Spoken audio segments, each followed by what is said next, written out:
regulatory governance, weak problems and regulatory governance sampai dengan conclusion ya. Nah, background-nya kenapa kok muncul regulatory governance? Jadi dalam dua dekade terakhir dunia melihat adanya kegagalan tata kelola yang signifikan. Contohnya ada skandal akuntansi Enron di 2001, kemudian krisis keuangan global 2008 dan nuklir fisik Fukushima. Nah, ini akhirnya memicu evaluasi ulang terhadap skema regulasi di berbagai sektor. Jadi muncul literatur baru yang dikenal sebagai regulatory governance yang menekankan pentingnya kolaborasi antar aktor negara dan non-negara dalam regulasi. Nah, definisinya kita bisa lihat, ini bahasa Inggrisnya kita terjemahkan. Regulatory governance adalah sebuah cara pengelolaan di mana berbagai pihak, termasuk pemerintah, perusahaan, dan organisasi non-pemerintah, bekerja sama untuk menetapkan aturan, memantau, dan menegakkan hukum. Jadi sederhananya, pemerintah ini bersama-sama dengan pihak lain, perusahaan atau organisasi pemerintah, mereka bersama-sama menetapkan aturan yang disetujui bersama. Nah, biar lebih gampang, saya ada contoh dari Provos 2012. Jadi regulatory governance itu bisa dilihat pada regulasi lingkungan. Nah, pada tahun 70-an dan 80-an, baik pemerintah maupun perusahaan menghadapi biaya transaksi yang tinggi dan masalah tindakan kolektif dalam menangani masalah lingkungan. Nah, untuk mengatasi tantangan ini, mereka mengadopsi kebijakan peraturan sukarela. Jadi kalau di Amerika sana regulatory governance ini disebutnya peraturan sukarela. Jadi sebenarnya yang diatur, jadi misalnya dalam konteks kebijakan publik ya, pemerintah kan mengatur nih ya, bikin regulasi, tapi dalam regulatory governance pemerintah ini hanya sebagai kayak fasilitator gitu. Jadi tetap menerapkan standar lingkungan, tapi perusahaan-perusahaan ini mengembangkan pedoman khusus yang mereka patuhi sendiri. Jadi mereka yang bikin, mereka yang patuhi sendiri. Jadi pemerintah menjadi legitimator aja. Kemudian di chapternya di John Yasuda ini dia menyebut ada chapter New Modes of Regulatory Governance yang menyebutkan bahwa tadi pergeseran regulasi tradisional menuju model tata kelola yang bersifat kolaboratif. Kemudian ada bentuk-bentuknya itu dekonsentrasi dan pengembangan peran negara dalam tata kelola, kemudian partisipatif dari berbagai sektor, termasuk perusahaan, LSM, dan konsumen. Kemudian munculnya skema regulasi sukarela. Jadi modelnya itu mereka sukarela. Nah, yang dapat di garis bawahi, peran negara tidak hilang, tapi lebih berfungsi sebagai fasilitator. Ya. Jadi bisa saja yang ngedraft itu bukan dari pemerintah itu sendiri, tapi dibantu oleh dari LSM ataupun perusahaan. Terus kemudian ada subchapternya itu no panaceas in regulatory governance, tidak ada solusi tunggal yang dapat dianggap sebagai jawaban universal untuk semua masalah regulasi. Kemudian ada konteks lokal dan karakteristik spesifik itu dari setiap masalah regulasi sangat mempengaruhi keberhasilan penerapan kebijakan dan tidak ada pendekatan yang dilakukan secara seragam di semua situasi.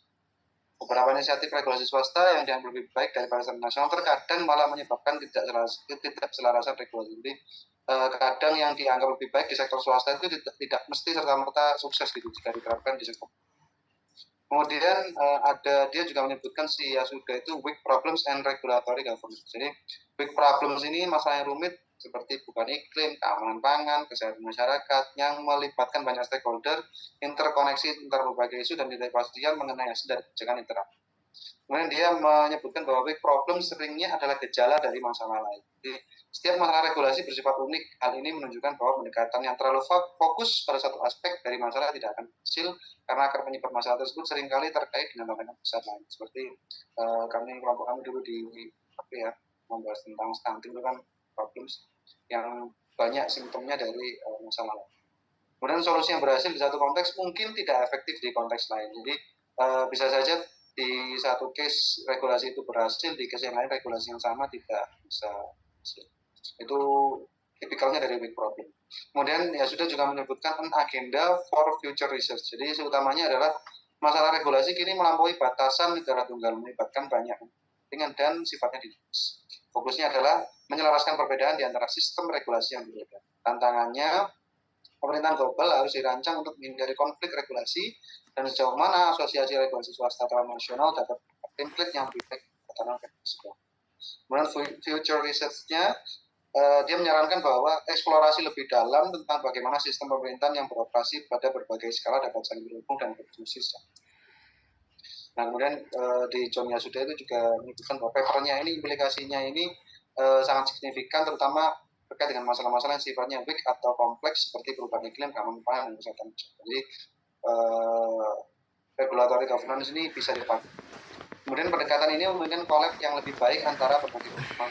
Nah, tapi ada tantangan berupa resistensi dari stakeholder dan perbedaan budaya regulasi ini harus diatasi. Nah, kemudian regulatory governance tidak hanya menawarkan solusi untuk masalah regulasi yang ada, tapi juga mendorong transformasi dalam cara kita memahami dan mengelola regulasi di level. Nah, kesimpulannya sih ya sudah menyebutkan bahwa konsep regulatory governance ini menawarkan pendekatan baru dalam pengelolaan regulasi yang melibatkan berbagai aktor dalam proses. Jadi sederhananya memang ya sudah ini menyebutkan bahwa regulatory governance ini tadi sifatnya seperti itu. Pemerintah itu bisa saja hanya menjadi fasilitator atau legitimator ya. Jadi singkatnya mungkin hanya mungkin kasarnya tukang stempel lah. Mereka yang bikin draft regulasinya dan distempel oleh pemerintah, dijadikan regulasi, dan mereka juga yang tapi tentu pemerintah nggak boleh lepas tangan ya, karena aturan draftnya itu kan tetap yang menjadi faktor utamanya adalah si pemerintah. Kemudian meskipun ada potensi untuk meningkatkan efektivitas regulasi, tantangan dalam menerapkan dan masyarakat tetap menjadi hambatan yang perlu diatasi. Jadi penting untuk terus mengevaluasi dan menyesuaikan pendekatan regulasi agar sesuai dengan konteks lokal dan nasional. Dia menyebutkan juga bahwa konsep ini bukanlah solusi tunggal, melainkan sebuah kerangka kerja yang memerlukan adaptasi dan kolaborasi antar regulasi. Penting bagi para pembuat kebijakan untuk memahami kompleksitas dan ketidakpastian yang ada dalam sistem regulasi secara. Penelitian lebih lanjut diperlukan untuk mengeksplorasi bagaimana berinovasi dalam regulatory governance dapat diterapkan secara efektif di berbagai konteks. Jadi sebenarnya regulatory governance ini baru karena tadi disebabkan oleh beberapa hal, Enron, kemudian clear di SIMA, kemudian si Yasuda ini menekankan bahwa memang ya ini dalam beberapa pendekatannya memang dipakai untuk masalah-masalah yang pelik, jadi seperti kasus lingkungan seperti yang sudah saya sebutkan. Baik, selanjutnya masuk ke chapter 42, Network Governance by Robin Kiss. Ini outline-nya. Jadi Robin Kiss ini menulis tentang network governance. Dia menyebutkan bahwa network governance ini muncul sebagai tanggapan terhadap berbagai tantangan dan perubahan masyarakat yang sedang berlangsung. Dan dia menyoroti tentang adanya shift government to governance. Jadi pergeseran dari yang awalnya terpusat menjadi terdesentralisasi. Sebelumnya tradisional menjadi. Nah, ini dia juga menggarisbawahi bahwa proses pengambilan keputusan beralih dari unit pusat ke jaringan aktor yang terdistribusi. Nah, kemudian menyoroti adanya horizontal decision making. Jadi network governance cirinya adalah pendekatan horizontal dibanding vertikal pada pengambilan keputusan. Struktur ini memungkinkan adaptasi yang lebih baik dan biaya transaksi yang lebih rendah. Jadi desentralisasi dianggap lebih low cost begitu oleh si Kiss ini. Kemudian dia menyebutkan ada social exchange and relationship. Teori ini dibangun di atas fondasi pertukaran sosial yang berkelanjutan di mana kepercayaan, kembali baik, dan manfaat bersama mereka dalam aspek relasional dan personal membantu membentuk hasil yang disepakati dan dicapai bersama yang membedakan network governance ini dari struktur otoritas yang lebih formal. Nah, definisi dari network governance ini bahasa Indonesianya nih ya. Tata kelola jaringan didefinisikan sebagai serangkaian entitas otonom yang terstruktur yang terlibat dalam menciptakan produk atau layanan. Hal ini dilakukan melalui kontrak dan memungkinkan mereka untuk beradaptasi dengan perubahan lingkungan dan mengkoordinasikan pertukaran. Pertukaran ini lebih bersifat sosial daripada legal, menekankan pentingnya interaksi sosial dan kinerja.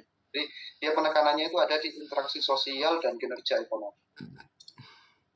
Nah, untuk lebih memahami, saya berikan contoh yang ditulis oleh Witkowski 2024 dan Maxwell 2022 ya. Jadi, misalkan sebuah kota yang ingin meningkatkan sistem transportasi publik. Jadi, alih-alih pemerintah bekerja sendiri, pemerintah membentuk network atau jaringan yang mencakup sektor publik, tentunya ada departemen transportasi yang jadi hubungan misalkan, termasuk pejabat-pejabat ini. Kemudian di sektor swasta ada perusahaan transportasi, penyedia teknologi untuk vendornya misalnya. Kemudian di sektor lain ada organisasi nirlaba yang mengadvokasi transportasi berkelanjutan bagi kelompok manusia, termasuk kelompok lain. Nah, dalam network ini semua aktor berkolaborasi untuk merancang dan mengimplementasikan solusi. Nah, mereka berbagi informasi, sumber daya dan keahlian, ego untuk menjelaskan mereka dan secara kolektif mengambil keputusan. Jadi network governance ini sifatnya lebih ke ini, secara kolektif mengambil keputusan. Jadi berbagai kepentingan itu dijadikan satu, kemudian diambil jalan. Nah, pendekatan ini dapat menghasilkan solusi transportasi yang lebih inovatif, diterima dan efektif dibandingkan pendekatan tradisional yang sifatnya lebih top down hanya dari pemerintah ke masyarakatnya. Jadi pemerintah juga mengundang ada pihak swasta dan sektor lain, masuk kelompok. Inti konsepnya sih itu seperti itu. Tapi si KIS ini kemudian menambahkan ada related governance konsep, jadi ada konsep-konsep yang nyambung dengan konsep network governance ini. Ada new public governance, kemudian ada relational governance, kemudian ada collaborative governance. Terus kemudian dia juga menyebutkan ada underpinning teoris, ada teori yang mendasari seperti sosiologi antropologi standpoint, teori menjelaskan bahwa cara orang berinteraksi dan posisi mereka dalam jaringan mempengaruhi hasil jaringan. Hubungan antar individu atau organisasi sangat penting. Jadi Sikis ini melihat bahwa dalam network governance ini posisi dari masing-masing pihak tadi itu sangat menentukan bagaimana sebuah kebijakan akan diambil. Kemudian selanjutnya interorganizational relations approach. Pendekatan ini menekankan pentingnya lingkungan eksternal dalam membentuk perilaku organisasi berinteraksi satu sama lain. Nah, dapat memengaruhi keberhasilan. Jadi mereka nanti dikolaborasikan dalam satu wadah dan tentunya mereka akan saling berinteraksi untuk dapat memengaruhi masing-masing penting. Political science, public management view. Jadi ini ada teori tentang proses buat kebijakan menjadi lebih efektif ketika semua aktor kunci terlibat. Nah, empirical evidence, dia Sikis ini menyebutkan ada kritik. Jadi tetap ada kritik terhadap teori ini, tapi banyak penelitian menunjukkan bahwa jaringan dapat kemudian penelitian awal menunjukkan bahwa struktur yang baik dan kontrol yang tepat dapat meningkatkan kinerja jaringan. Lebih banyak studi dilakukan seiring waktu berjalan untuk memahami bagaimana berjalan. Nah, kemudian dia menyoroti adanya challenge and implication. Meskipun network memiliki banyak manfaat, namun tetap ada tantangan. Tantangannya antara lain network bisa menjadi eksklusif, sulit untuk dikelola dan tidak selalu transparan. Jadi bisa jadi yang menentukan kebijakan itu meskipun pemerintah sudah mengundang beberapa pihak yang di luar pemerintahan, tapi bisa saja ya orangnya itu aja dan muncul eksklusivitas yang malah tidak menimbulkan kebaikan publik. Kemudian implikasinya penting untuk memiliki manajemen dan pemimpinan yang baik untuk mengatasi tantangan ini dan memastikan bahwa jaringan dapat berjalan. Kesimpulannya, Sikis menyimpulkan bahwa ada 4 poin pentingnya network governance, masa depan yang kompleks, kebutuhan inovasi, dan pentingnya penelitian. Dia melihat bahwa network governance ini tetap penting ya dan bisa menjadi pendekatan utama dalam organisasi dan menggerakkan kebijakan. Kemudian lain ada inovasi. Hal ini menunjukkan bahwa sangat penting dalam cara kita mengolah dan menjalankan. Dia juga melihat bahwa network governance ini untuk menjawab tantangan masa depan yang kompleks. Teori ini akan tetap digunakan atau ini governance akan tetap digunakan di masa depan. Artinya kita harus siap menghadapi tantangan muncul seiring dengan perkembangan. Dan dia juga mengerti bahwa tetap harus berinovasi dan yang terakhir tetap harus ada penelitian. Ini referensi tambahan saya awal ada Povos, Polski, dan Swell.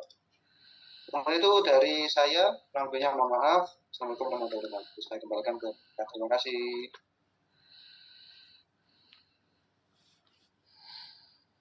Terima kasih. Terima kasih ya. Siapa Farhan tadi ya? Ya silakan kalau ada diskusi ya. Ini ada pertanyaan ini tentang network governance. One of the current approach ya, like popular approach and conceptual framework.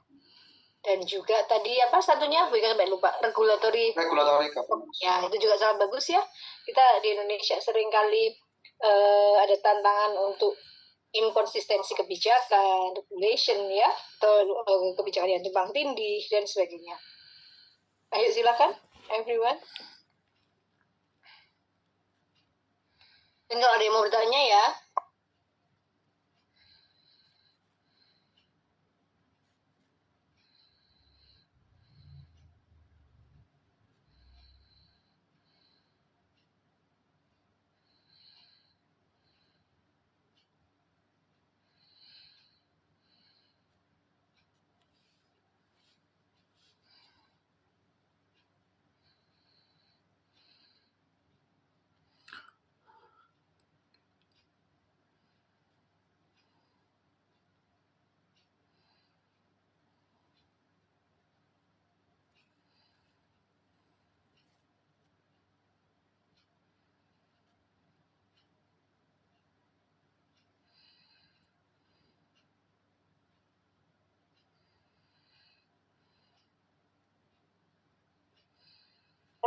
ada yang mau bertanya ini. Bu, Assalamualaikum. Ya silakan. Bu, saya bingung ini, bukannya apa ya, agak bingung nih terkait dengan ini kan kayak tantangan koordinasi antar aktor itu ya Bu ya. Kalau kita kaitkan bagaimana sih Bu, kayak apa ya, strateginya gitu loh Bu, strategi yang paling efektif untuk meningkatkan koordinasi itu kayak apa Bu, menurut pandangan Ibu? Terima kasih. Kolaborasi. Strategi ya. Kalian pernah lihat ya yang namanya kolaborasi, kalian harus ingat juga collaboration itu like a first step ya, and then the genuine atau true collaboration itu become a partnership kan gitu ya. Nah, kalian nanti bisa cek beberapa karakteristik dari partnership. Kalau collaboration misalnya, kalian kan bisa lihat ya dari misalnya Ansel and Gas ya, atau conceptual framework yang lain. Misalnya ketika kolaborasi itu require face-to-face interaction misalnya ya. Face-to-face interaction, juga mutual understanding, gitu kan ya. Nah, hal-hal itu sebenarnya yang menjadi faktor kunci agar kolaborasi itu bisa terjalin. Misal termasuk juga komitmen to proses ya, mutual understanding dan sebagainya. Terus kalau misalnya kolaborasi sebagai tahap awal untuk genuine relationship yang bersifat partnership gitu ya, bermitra benar-benar equal antara pihak yang satu dengan pihak yang lain gitu ya. Di antaranya kalau misalnya menurut Puh et al. Ya tentang partnership, harus ada mutual benefit misalnya. Jadi kalau kita mau bermitra berkolaborasi yang efektif ya dua-duanya harus dapat benefit yang seimbang. Jangan sampai kolaborasi itu hanya menguntungkan salah satu pihak gitu misalnya ya. Atau ada pihak lain yang lebih mendominasi misalnya. Jadi banyak sekali aspek ya. Kalian bisa refer to any conceptual framework ya. Termasuk misalnya ciri-ciri atau genuine tuh partnership yang sebenarnya itu yang seperti apa gitu ya. Ada mutual understanding, terus ada trust ya, ada kepercayaan. Kepercayaan antar pihak ya yang berpartner atau berkolaborasi gitu. Jadi again tergantung pada conceptual framework yang kalian adopsi gitu ya. Nanti bisa lihat mau conceptual framework apa, punya siapa, apakah punya Ansel and Gas atau yang lain gitu ya. Termasuk juga misalnya kalian bisa ngambil yang partnership tadi bermitra gitu ya. Tadi yang tanya siapa? Farhan atau siapa ya tadi ya? Bisa Bu. Saya Bu, matur nuwun Bu. Nggak kelihatan ya. Oke, terus yang lain, anyone else wanna ask question? Silakan.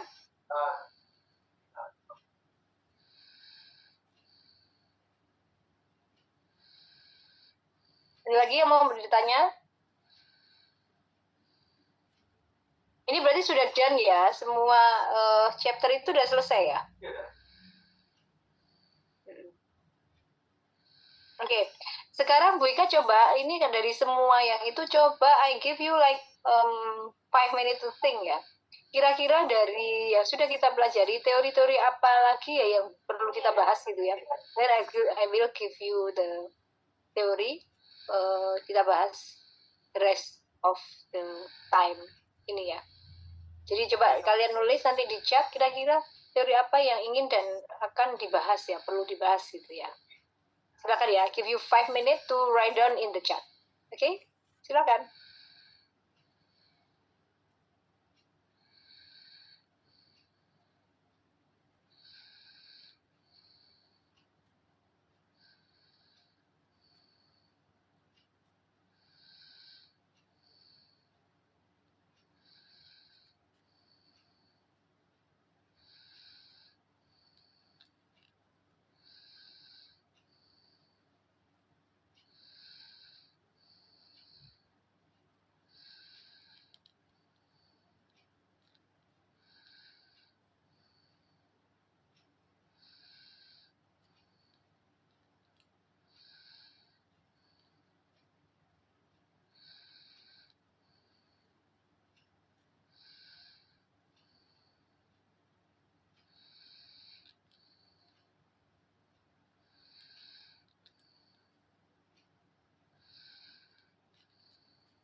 Silakan ditulis ya.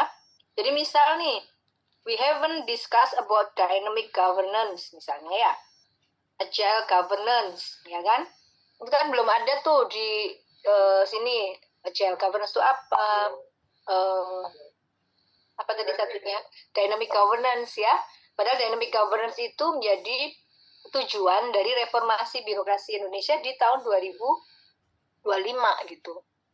Ya, bisa ditulis di chat itu, and then if you have any other theories or conceptual framework yang perlu kita bahas, silakan ya.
Ditulis lagi yang lain ya. Ini sambil Bu Ika, I'm so hungry baru sampai. Jadi please explore, and then I'm finishing my dinner. Ika baru nyampe tadi siang, belum sempat makan. Jadi sambil kalian searching ya, looking at the theory that you think might be relevant for us to discuss. Okay?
Dan tadi udah nulis apa aja? Bu Ika lihat ya.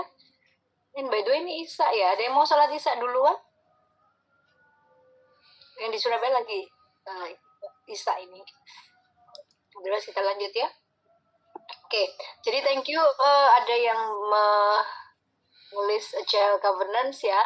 Ada yang robust governance ya. Ini robust somehow sangat gimana agar tata kelola ya, governance-nya robust.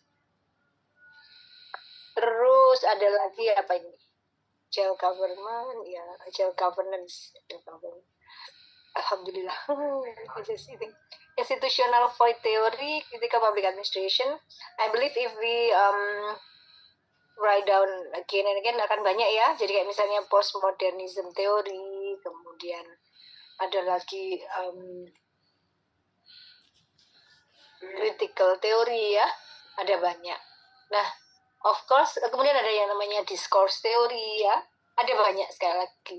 Jadi I do hope nanti kalian misalnya please find lots of alternative of theories ya, yang mungkin nanti bisa digunakan ya dan bisa diadopsi itu sebagai tools of analysis ya.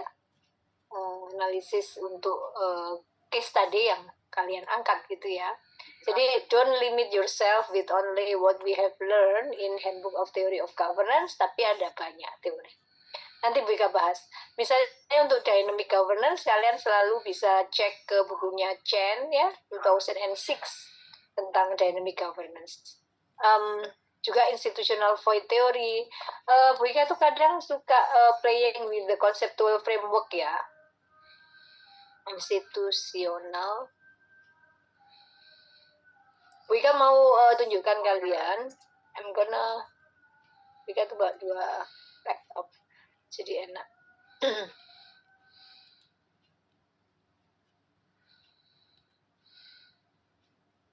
Kalian tinggal searching ya, whatever you like ya, untuk semua artikel kalian akan bisa menemukan gitu ya. Nah, I'm gonna share screen sebentar dengan my other device. Ini biar enak komputer gede gitu. Tak buka di sini biar sebentar ya. I'm waiting to join Zoom di komputernya yang gede.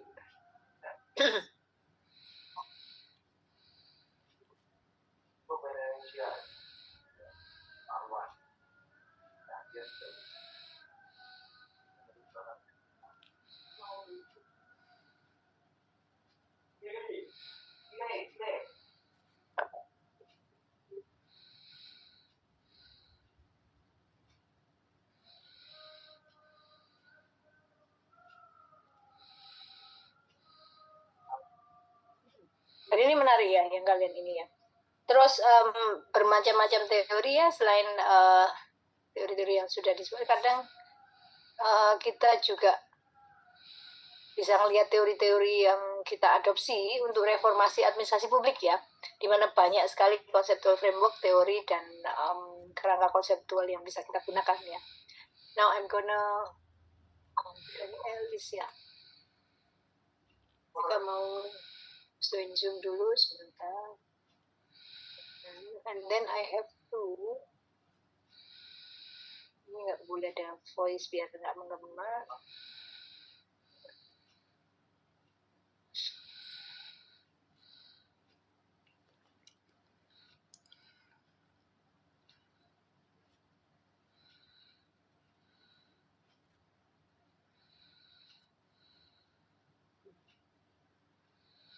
Oke, jadi kalian lihat ya ini, guys.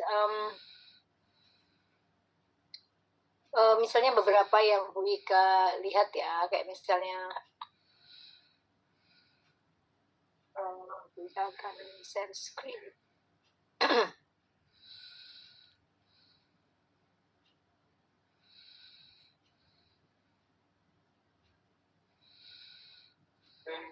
Nah, misalnya ini ya, ada teori discourse teori misalnya ya, discourse teori, teori wacana.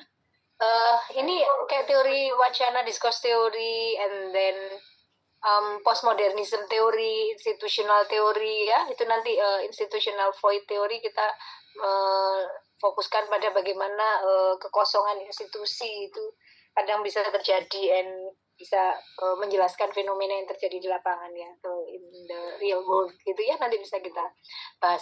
Jadi kayak teori wacana Wika nggak akan satu-satu ya, ini juga Wika I believe you can look at the references ya, jurnal, buku-buku, ada banyak yang bahas tentang ini.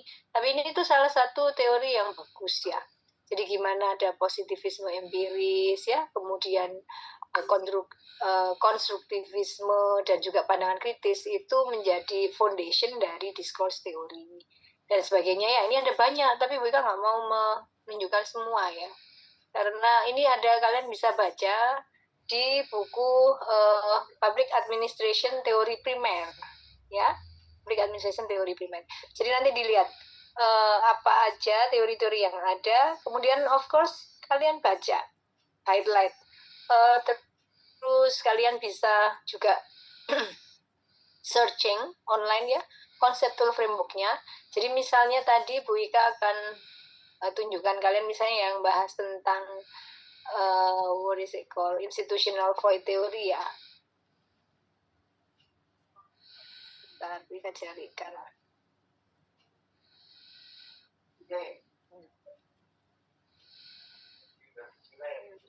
Oke, jadi misalnya ini, jadi kadang itu yang dikatakan dengan teori ya, atau conceptual framework, kadang simple adalah conceptual framework yang digunakan, kadang gitu. Jadi kayak kalian nanti dari, misal pakai institutional void theory aja, you just try to look at Google ya, and then gambar. Dari gambar itu quickly kalian bisa ngelihat apakah framework ini relevan dan bisa kalian gunakan untuk menjadi tools of analysis gitu ya. Apakah teori ini, conceptual framework ini bisa digunakan untuk menganalisis fenomena atau topik yang kalian bahas gitu ya, atau tema ya. Jadi kayak misalnya we click this one and then the other one ya. Institutional void ini loh, ada lack of financial credit availability, strict requirement, ini MS, SMEs. Maka ini akan sangat cocok untuk yang pembahasan tentang UMKM ya, economic or income, etc. Ya kan? Tapi kadang kalau kita bisa lihat yang lain, how about this one? Let's see, institutional voids. We can see process of social innovation dimension ya. Jadi mungkin ini yang relevan kalau kita bahas tentang inovasi-inovasi. Dan dari sini of course kita bisa cek ya the original resources, and then kita bisa cari jurnal artikelnya. Ya, jadi itu. Sama misalnya dynamic governance. Jadi Bu Ika kan nggak mungkin kita dalam 7 pertemuan atau 14 pertemuan kemudian kita bisa cover all the theories that available there ya. Jadi kita harus bisa melihat teori-teori mana sih sebenarnya yang harus kita kuasai, yang bisa kita gunakan untuk tesis ataupun tugas-tugas kalian gitu ya. Nah, ini nanti Bu Ika akan, ini kan pertemuan terakhir ya, TAP dan metode penelitian. Jadi ini nanti Bu Ika akan melihat, kalau misalnya TAP, teori administrasi publik, maka ada satu project nanti ya untuk UAS-nya kalian, yaitu kalian harus siap satu jurnal artikel.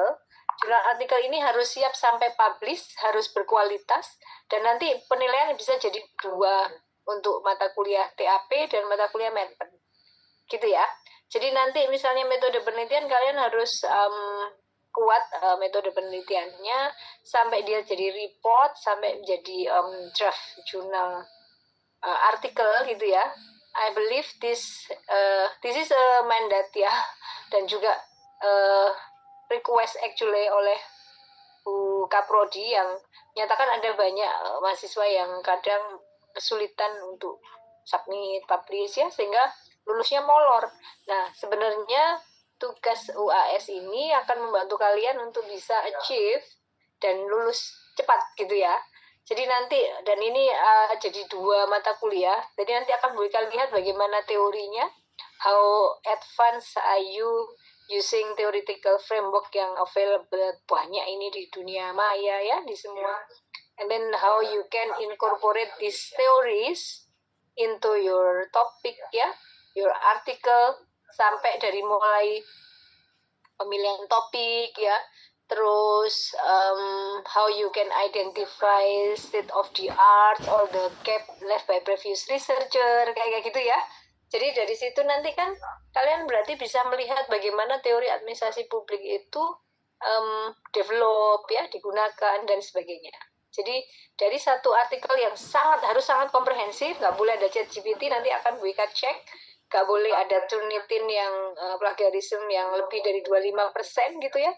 Karena kalau jadi bakal dipublish, disubmit ke mana, ke Sinta berapa, bahkan sampai yang Scopus ya, itu nanti harus dicek Turnitinnya dan sikap plagiasi dan juga whether it's content AI ya, ChatGPT. Nah, kemudian Wika lihat ini, misalnya dynamic governance, you can see, ini dari bukunya Bon Siong Neo ini ya, Neo and Chen. Ini tahun 2006 misalnya, bisa dilihat. Harus di ini nggak usah ya. Ini aja. Kalian bisa lihat ya. Jadi gimana ini? Ada future uncertainty, able people, agile process ya, external process, ini thinking ahead, thinking again, thinking across, sampai adaptive policy. Itu adalah dasar-dasar atau conceptual framework dari dynamic governance in general. Ya. Jadi kadang kalian kalau mau lihat, aku pengen teori, lihat ini, coba deh dilihat gambar gini ya. Ini adalah conceptual framework yang sempat di develop ya oleh of course ilmuwan atau teoris yang sudah study tentang ini ya. Jadi ada banyak versi, and then you can choose which one yang most relevant ya. Kemudian ada lagi robust governance misalnya tadi ya, Elis.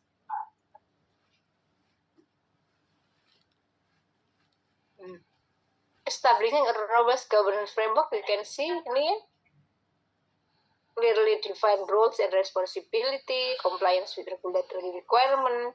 Kalau nanti udah compliance with regulatory requirement, then you can check tadi ya, regulatory framework yang sudah dibahas Mas Farhan tadi ya.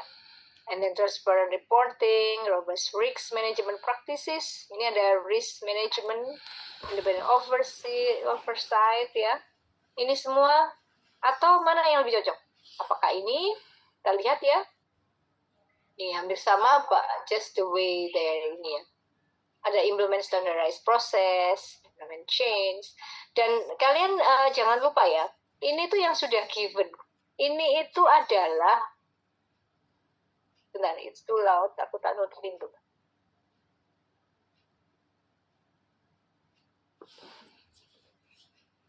Jadi, kalian bisa lihat ya, conceptual framework yang ada di sini itu adalah hasil dari studi yang sudah dilakukan oleh researcher atau ilmuwan sebelumnya. Ya. Nah, kadang mungkin ketika dalam konteks kasus kalian ya, studi kalian apalagi kasus di Indonesia, mungkin ini tuh nggak cukup. Mungkin ada lagi yang lebih relevan lagi di Indonesia. Misal nih, creating a robust governance framework. Kita ini kan karena banyak corruption ya, KKN, collusion, nepotism, banyak penyalahgunaan wewenang, etc. ya, KKN-nya banyak. Terus kita tuh negara yang kayak bukan sekuler gitu ya, kayak di luar negeri. Nah mungkin di sini ada kayak misalnya UNER nih kasus, like di UNER itu kan ada excellence with morality. Nah mungkin create a robust governance framework, salah satunya tuh harus ada like ini nggak cuma establishing communication channel, but ada excellence with morality misalnya. Jadi you can like create your own framework dengan menambahkan ini berdasarkan hasil temuan data kita, gitu ya. Jadi we not only like choosing atau menggunakan ini straight away gitu ya, pokoknya harus dicocok-cocokkan gitu. Mungkin kadang ini nggak cocok, tapi ada hal lain yang cocok gitu, itu boleh dimungkinkan. Karena yang namanya kualitatif terutama ya, kita tuh nggak coba untuk membuktikan apakah ini terbukti ada apa enggak. Tapi data-data kita yang ada di lapangan, hasil wawancara kita dan sebagainya itu yang kemudian kita konstruk sebagai kayak gini, teori yang ada gitu ya. Jadi kalau kualitatif, data itu kemudian menjadi sumber teori. Ya. Jadi kadang sekali lagi mereka itu kayak define roles and responsibility karena di sana mereka menemukan ini gitu. Establish communication channel. Of course ini like almost similar lah ya, kalau di Indonesia ya we need this as well. Tapi mungkin tadi aspek misalnya aspek ketuhanan, etika, yang mungkin itu juga perlu agar robust governance framework-nya jalan. Kalau enggak nanti orang tidak punya pegangan ya, regulatorinya ada nggak ini misalnya. Ya, masuk di sini kali ya, standardized process. Nah, mungkin bisa aja kalian nambah di sini di mana somewhere yang bahwa dalam penelitian ini selain adopsi 5 ini ada satu aspek penting yang ditemukan dalam penelitian ini, yaitu misalnya tadi ya etika dan norma atau apa gitu yang membuat this robust governance framework itu makin sesuai secara konteks di Indonesia gitu ya. And this one, what is it called? Robust data governance strategy. Nah, agar memperoleh itu tadi ini bisa ada gini. Kita harus ada data warehouse and business intelligence, ya, reference and master data. Ini beberapa yang requirement untuk bisa creating robust governance ya. Nah, ini adalah. Jadi kalian bisa lihat nanti mana yang cocok, mana yang sesuai dengan topik kalian. Ya. Ini belum kalau semua ya kita akan bisa lihat ya dia dari mana aja, jurnalnya apa. Of course kalau kalian pengen yang lebih official harus di Google Scholar atau di website-website official. Misalnya kalau kita bahas tentang pembangunan Bank Dunia ya World Bank ya, tentang pendidikan ya UNESCO dan sebagainya. Itu ya. Nah, jadi kalian nanti bisa, jadi tadi like critical public administration tuh you have to check ya, apa aja critical public administration teoris. Ada bukunya Mark Coincidin ya, dia banyak bahas tentang critical perspective of public policy and public administration and management. Jadi di situ kalian bisa banyak bicara tentang, banyak discuss tentang teori kritis ya.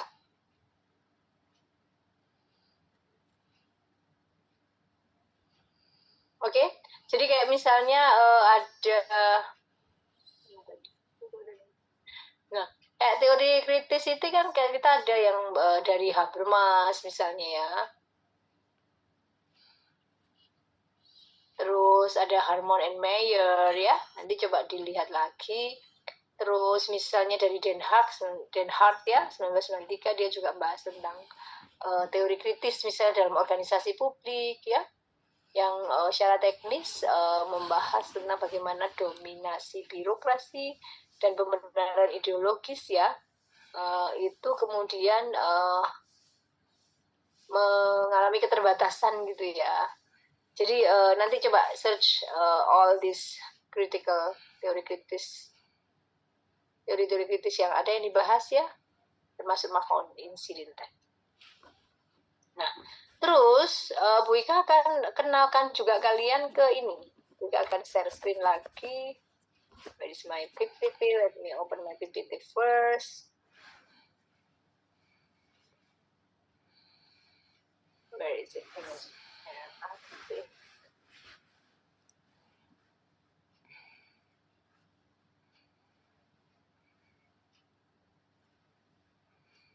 Jadi Bu Ika nemu di G Drive. Okay, I'm gonna now share. Jadi banyak teori yang ada ya dalam perspektif reformasi administrasi publik ya. Jadi I have this book by me dan Prof Yusuf ya, Ustaz Zulfikar, tentang reformasi administrasi publik. I do hope you can get this book online or you can just reading. Mika tadi akan buat biar available di perpus ya. Nah, kayak gini, nanti kalian bisa lihat ya, misalnya reform itu apa ya? Kalau menurut Pollitt and Burkhardt ya, ada banyak alternatif dari reform, kadang istilah transformasi ya, reinventing, reinvention, modernization, ya, improvement, even the engineering, reinventing itu kayak hampir similar notion of reform gitu ya, hampir sama istilahnya, tapi sebenarnya ya berbeda ya. Transformation, you try to transform from this to that, this old to new misalnya ya, apapun. Reinvention kita menemukan kembali ya, modernisasi, dan mereka punya alternatif dan definisi yang berbeda, ya kan? Tapi ada yang kadang ini hampir dibilang hampir sama gitu. Nah, tapi istilah reformasi ini sangat mengemuka gitu ya. Kalau kalian search reform gitu di website internet, nanti reform ini muncul berapa ribu kata gitu, bisa sampai 220.000 kata di all website gitu.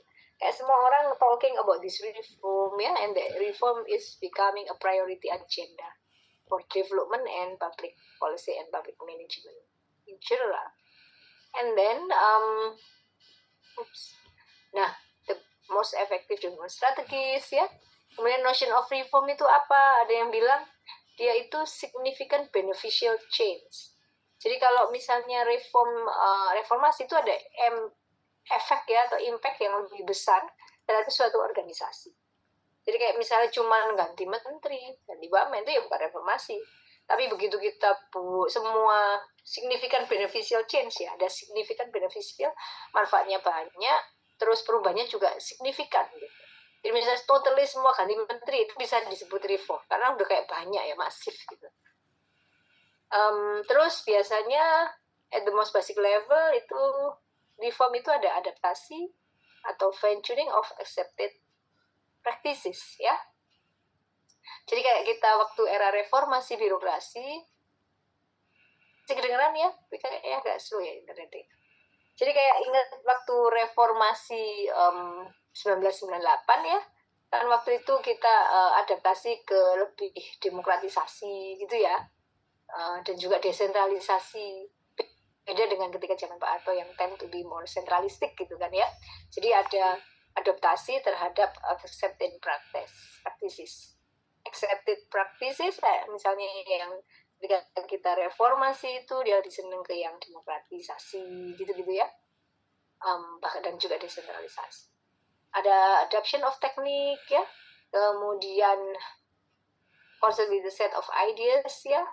Jadi ide tentang reformasi, misalnya ada grand design reformasi birokrasi di Indonesia ya, ada tadi misalnya dari rule based governance ke performance based governance sampai ke sekarang ya, dari rule perform sampai ke dynamic governance, nanti akan terlihat ya. Nah, jadi reform itu apa? Reform itu reshaping something that is already there ya. Terus it tend to be political. Jadi yang namanya reform itu kadang dia involve struggle over power between involve power.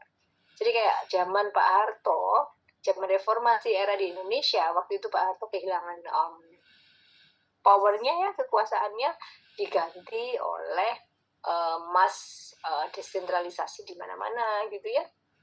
Banyak yang kemudian ada yang berkurang kekuasaannya dalam hal ini Pak Harto, tapi ada juga yang kekuasaannya makin bertambah ya. Waktu itu bahkan misalnya Pak Amin Rais jadi rising star, Bapak reformasi ya, dan sebagainya. Dan jadi ada yang kekuatan dan kuasanya bertambah, namun ada yang kurang, hilang kekuasaannya, such as Pak Harto zaman reformasi kita, gitu ya. And struggle for power and control among various politicians and bureaucratic actors. The victorious side in the battle of power end up with expanding their domain and turf in government, while the loser relative power is less. Jadi siapa yang menang ya akhirnya bisa membawa kekuasaan ya, dan sebaliknya yang kalah ya dia harus step back gitu ya, nggak bisa berkuasa lagi gitu ya. Zaman Pak Harto itu sampai lose the power, sampai turun tahta setelah 32 tahun in power kan gitu ya. Nah, the essential aspect of public sector reform itu adalah birokrasi yang berfungsi dengan bagus, baik dia sebagai instrumen maupun institution of the state gitu ya. Dan ada reformasi di public sector untuk mencapai good and clean government. Ini yang penting. Ya. Tentu kalian bisa lihat shifting birokrasi dari more democratic governance and citizen participation is very important. Jadi sekarang yang banyak itu nggak cuman karena citizen participation ya, tapi karena takut terhadap atasan, terhadap birokrasi dan sebagainya ya, yang itu bersamaan dengan aspek-aspek demokratisasi ya dan desentralisasi. Jadi harusnya sistem birokrasi toward more democratic governance and citizen participation. Kemudian kita bisa lihat ya, like this is the old previous bureaucracy ya, ada banyak sekali red tape ya, ada banyak kertas-kertas ya, so no efficient. And semuanya sudah diubah ke more digitalized governance ya, bisa dilihat. Nah, kemudian kita bisa lihat juga ya, public sector reform itu tuh fokus, bisa policy, bisa administration. Kalau policy of course rooted in politics ya. Kalau policy kebijakan itu kan selalu memilih alternatif yang paling bagus, yang strength-nya paling banyak ya, yang resikonya paling kecil, negatif aspeknya juga kecil kan, harusnya gitu ya. Bukan kita milih sesuatu yang kontroversi ya, padahal ada yang lebih urgent untuk diselesaikan. Nah, terus ini Bu Ika yang tadi tunjukkan kalian ya, teori administrasi publik, ada some bureaucratic reform models ya. Some bureaucratic reform model itu apa aja? Ini juga merupakan teori administrasi publik yang kalian harus kuasai. Jadi misalnya ada bahwa bureaucratic culture dan citizen oriented culture model itu adalah bentuk reform ya. Tadinya birokrasi itu hanya berfokus pada misalnya formalitas ya, struktural, hierarki ya, dan sebagainya, bureaucratic culture itu. Sekarang birokrasi harus bekerja untuk melayani masyarakat gitu ya. Jadi birokrasi is not only pangreh praja ya, but you are the servant of community kan gitu ya. Jadi kalau yang dulu bureaucratic culture itu feature-nya bureaucratic culture, ada authoritarian management ya, high degree of control, little communication dan sebagainya. Ini sebenarnya teori-teori tentang the culture of bureaucracy or bureaucratic culture. Ini juga kalian sekarang sudah bisa perkenalkan. Dan ketika reformasi itu perubahan dari teori administrasi publik lama ya, dari bureaucratic culture itu citizen oriented culture yang dia lebih citizen focus, lebih membuka inclusiveness ya, dan partisipasi of the public and masyarakat of course ya. Nah, ada lagi contoh. Nah, ini tadi kalau feature of citizen oriented culture ya, ini bisa dibedakan nih. Kalau dulu lebih ke little communication, top down ya, high degree on conformity, jadi semua itu ya seragam ya. Highly reluctant to change ya, dulu itu siapa mau berubah birokrasi udah enak ya, gaji misalnya semua 3A sama aja, kamu mau rajin mau enggak ya gajinya 3A itu kan ya, berdasarkan pengalaman. Tapi sekarang kan performance based budgeting and governance, kalau yang punya kinerja lebih ya bisa ini ya, bisa apa itu namanya, kinerja lebih bisa earning more dengan tukin ya, dengan tunjangan kinerja, tunjangan prestasi ya, dan sebagainya. Nah, kalau citizen oriented culture we can see ya, serving citizen ya, terus member of the governance, self valued ya. Citizen itu has a primary role in the scale of shared values. Jadi nggak boleh melupakan nilai-nilai masyarakat yang ada di situ ya. The way citizen are treated is governed by previous rules, rules-nya juga jelas. Ya. Terus ada lagi secara teori administrasi publik ya, bahwa birokrasi itu telah di-replace ya, telah di-substitute atau digantikan oleh post birokrasi. Ini pun kalian harus banyak baca, post birokrasi itu apa. Mostly post birokrasi itu bisa dalam bentuk partnership ya, empowerment. Kalau dulu birokrasi kan maunya ya dikerjain birokrasi yang paling utama ya. Tapi sekarang kan era governance, jadi birokrasi ini malah kerjasama ya, inisiatif untuk berpartnership dengan baik masyarakat maupun swasta gitu ya. Nah, jadi bisa lihat. Jadi entrepreneurship, functional decentralization, and quasi market and network sebenarnya reformi birokrasi yang digagas ya. Nah, kalau Indonesia, Bu Ika ya, from birokrasi to post birokrasi, kita bisa eksplor bagaimana birokrasi itu kemudian bisa bersinergi ya, bermitra dengan masyarakat, membuat penelitian bersama, membuat riset dan community development bersama gitu ya. Nah, ini beberapa highlight yang dari RAP itu kayak kita pengen menyederhanakan tapi ternyata malah banyak ya. Kalian bisa lihat nih. Ketua Task Force to Reduce Government Bureaucracy. Ini ternyata dia ada lagi nih, Vice Chairman of the Task. Jadi ada wakilnya. Wakilnya punya asisten. Asisten ini punya asisten lagi. Akhirnya jadinya birokrasinya malah banyak gitu ya. Nggak jadi tambah sedikit tapi tambah birokratisasinya bikin ruwet nih, malah kebanyakan pintu gitu ya. So you can analyze misalnya whether today wamen, apakah banyak sekali itu ya, bahkan terbesar kedua setelah presiden apa gitu. Nah, let's see if then government bisa manage sehingga nanti kebijakan lebih populer ya dan tidak merugikan siapapun. Nah, ada juga tipe ideal types of governance system. Jadi ini ada good governance itu seperti ini, good governance seperti ini. Nanti bisa dibaca semua sendiri ya. Kalau misalnya bad governance ya political leader monopolize power. Ya, boleh nggak kan? Nggak boleh ya. Jadi nanti di arrange waktunya sampai kemudian kalian bisa cek good governance, bad governance, and semua ideal type of governance system ya. Kemudian kadang itu ini sampai 2, terus kadang itu ada yang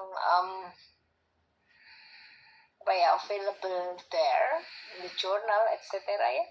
Jadi kalian bisa explore lagi apalagi tipe-tipe reform yang ada ya. Saya dulu birokrasi itu juga bentuk hasil dari reform gitu ya, hasilnya reform dari bad jadi good ya kan, dari bureaucratic culture ke citizen oriented culture ya dan sebagainya. Jadi kalian harus bisa mengidentifikasi dan menganalisis itu.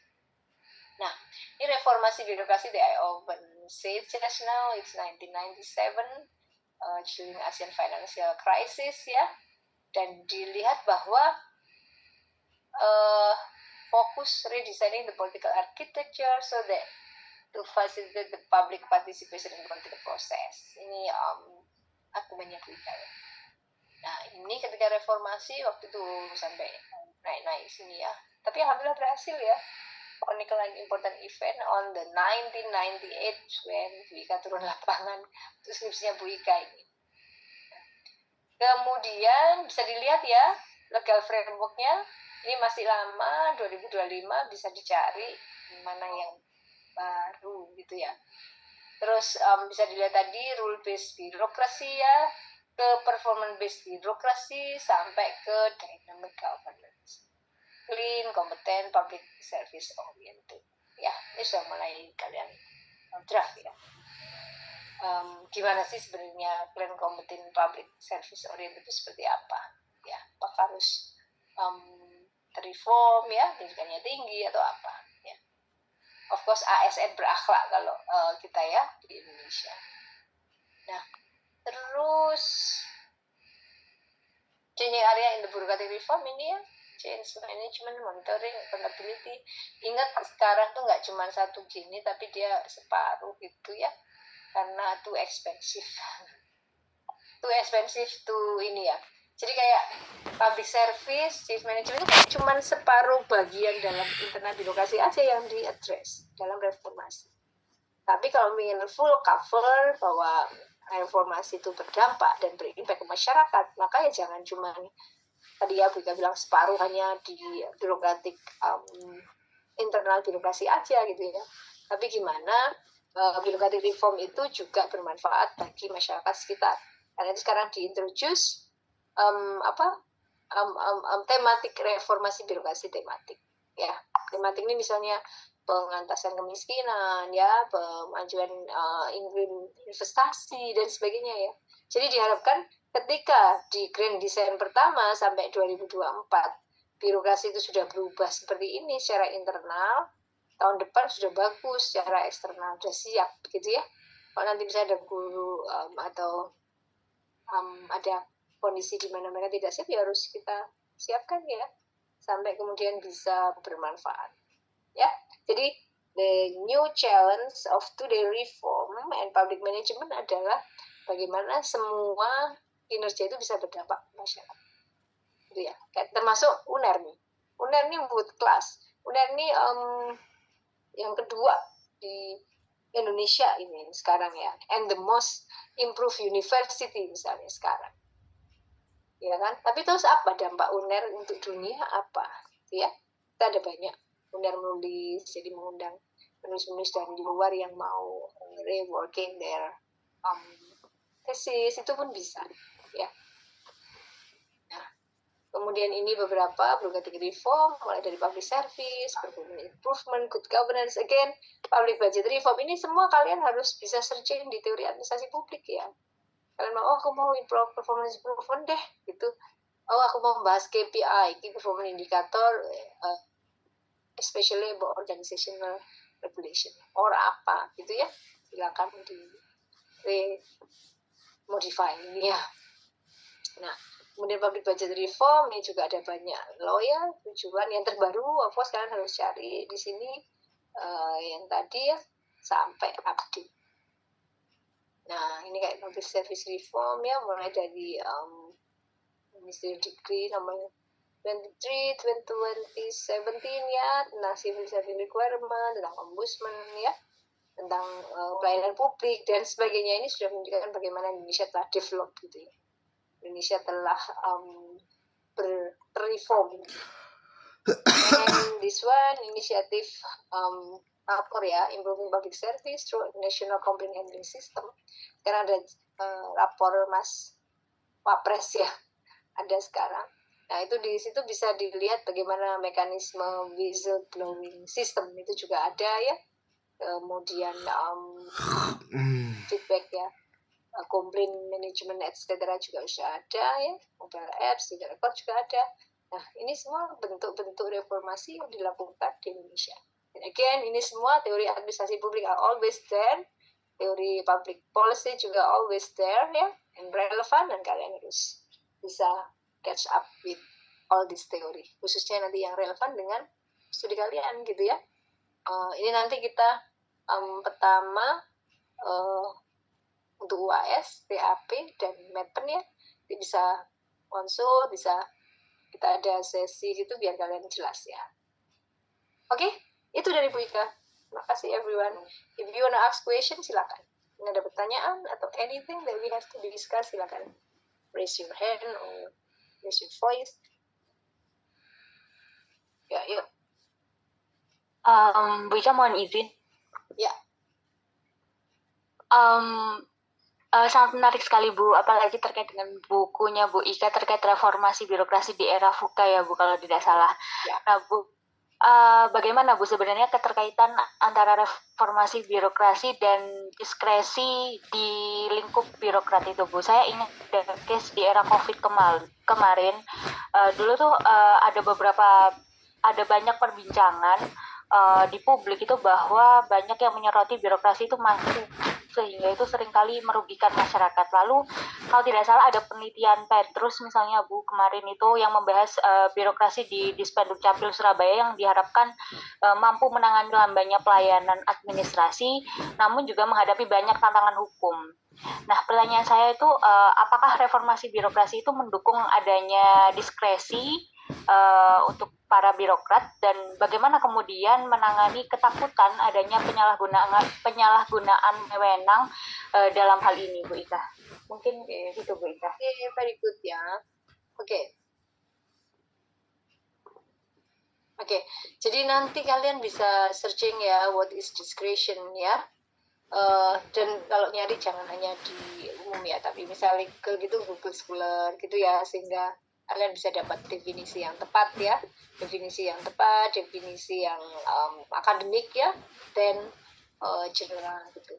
Kemudian yang namanya akreditasi, diskresi itu kan kita gimana caranya kita bisa mengambil keputusan gitu ya, yang kadang itu tidak sesuai dengan aturan ya, tapi kita tidak melanggar gitu. Jadi it's like our wisdom, our kebijaksanaan gitu ya. Jadi kadang bisa disebut sebagai keputusan atau perbuatan yang menyimpang atau mengesampingkan aturan karena dalam suatu kondisi atau situasi tertentu, tapi tidak kemudian nabrak aturan juga gitu ya. Jadi contoh yang real waktu itu ya di FISIP pun pernah ada diskresi gitu ya. Dekan pun bisa mendiskresi gitu. Jadi contoh nih, jadi dulu itu ILPT ya. ILPT itu harus berapa? 450 atau 500? 450 ya untuk mahasiswa kita. Nah, karena nggak sampai 450, akhirnya kelulusan itu terhambat. Jadi ada banyak yang sudah tesis tapi belum lulus dan sebagainya. Akhirnya adalah, padahal itu ada aturan ya, ada peraturan rektor yang menyatakan bahwa mahasiswa bila lulus harus 450 gitu.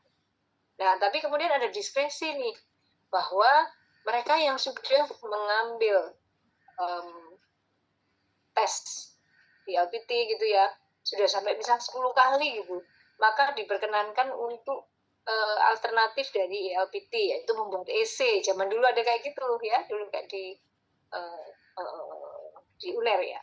Jadi waktu itu ketua PUSBA ya, Pusat Bahasa adalah Pak Eko, dan Pak Eko waktu itu berinovasi, ini kalau nggak lulus-lulus AEE ya, nggak efisiensi edukasi juga bisa nggak bagus. Akhirnya dibuatlah keputusan yang sifatnya tadi diskretif ya, diskresi dari kampus dan juga dekan, untuk agar tidak menghambat, maka ada alternatif dari PT itu gitu. Jadi itu kayak sebenarnya beda ya, aturannya kan harus 450, tapi ternyata bisa kalau nggak bisa mencapai 40, sedang riset tadi udah kursus apa nggak bisa gitu kan, akhirnya diganti dengan essay. Tapi essay pun itu ya kualitasnya harus bagus gitu ya. Sehingga kemudian somehow tidak sesuai aturan, tapi tetap kompetensi mahasiswa ya, karena ketika kita mau LPT bagus kan kompetensi in English kan harus dijaga. Nah dengan essay itu kompetensi yang dijaga itu juga masih bisa dipenuhi gitu ya. Jadi itu secara tujuan institusional umum masih bisa dicapai dengan cara yang berbeda gitu. Nanti ya. Nah sama ketika nanti ada diskresi untuk misalnya undang-undang ya, keputusan atau tindakan yang ditetapkan itu kadang karena ada aturan ya, aturannya kemudian jadi kaku, kemudian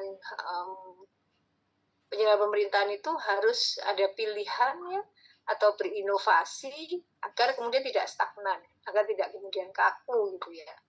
Tapi as long as tidak kemudian melanggar aturan gitu ya, nggak menambah aturan. Gitu ya, Elis, is that enough or still? Cukup, Bika, terima kasih banyak. Okay, thank you. Yang lain? Anyone else? Sudah? Ada pertanyaan lagi? Jadi again, kalian harus lihat ya semua teori-teori yang relevan ya. Kalau kalian nanti ada, saya pengen institutional void theory, Bu. Nah, gunakan itu dalam nanti ya UAS kalian ya. UAS-nya bisa like again, ketika nanti teorinya kalian bagus, BK akan masuk buat penilaian TAP, dan sebaliknya untuk yang metode penelitian BK akan lihat Pak in general dua-duanya harus ada dalam satu jurnal yang bagus ya, yang siap submit. Waktunya negotiable 2 weeks maybe, but I wanna check kapan terakhir input di cyber ya, sehingga nanti nggak waktunya ngisi cyber ternyata aku belum punya hasil kalian gitu ya. Let me see cyber ke kampus kapan. Kalau infonya tanggal 25 Januari, Bika. Oke. Masih lama ya? Beneran tadi? Kok lama deh? TSC tadi.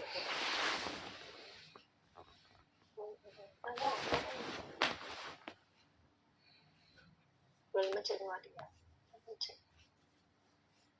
I want to see my cyber campus.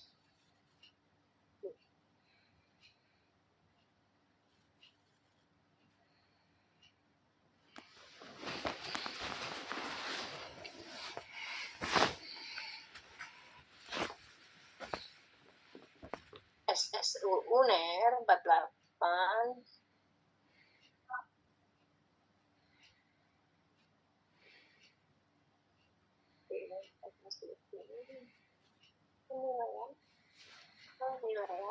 Karena memang belum mulai ujian ya. Kapan mulai ujian ya, Darling ya? Pekan depan baru dimulai pekan UAS, Bu Ika. Ya, untuk S2 ya. Oh ya, ya benar, 25 Januari. Yes. 17 Desember. Ini, benar ini. Karena UAS-nya S1 itu udah lama ya. Oke, let's see.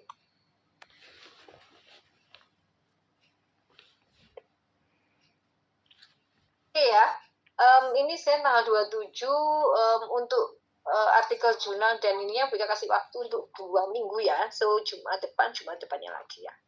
Let me check what the date. Tapi nanti bisa kasih ini. Tanggal 10 ya Darling ya. 27, 10. Jadi kalian punya waktu 2 minggu untuk explore. Kalau kalian mau ada penelitian juga boleh. And it is individual ya. Kalian bisa memasukkan nama-nama dosen ya, dan nanti bisa bimbingan, bisa bertanya. Tapi of course karena ini UAS kalian harus the main who are writing, ya, the main person who write, ya. Ini bisa discuss, bisa masukkan nama dosen lain ya, tapi itu sebagai co-author aja, ya, biar kuat. Jadi intinya nanti outputnya adalah jurnal yang bisa disubmit. Oke? Itu ya everyone. Ada yang bertanya lagi? Semoga clear ya. Bika kalau udah nggak ada yang bertanya, udah jam 8, Bika akhiri ya. Terima kasih semua atas perhatiannya. Terima kasih Wika. Sayangnya kita hanya sekali, tapi I believe next Terima kasih Wika. we can have a offline class lagi ya next ya. Terima kasih dan selamat berlibur dan mau liburan. Selamat ujian nanti ya, all the best. Bika akhiri. Wassalamualaikum warahmatullahi wabarakatuh. Warahmatullahi wabarakatuh. Makasih Bu.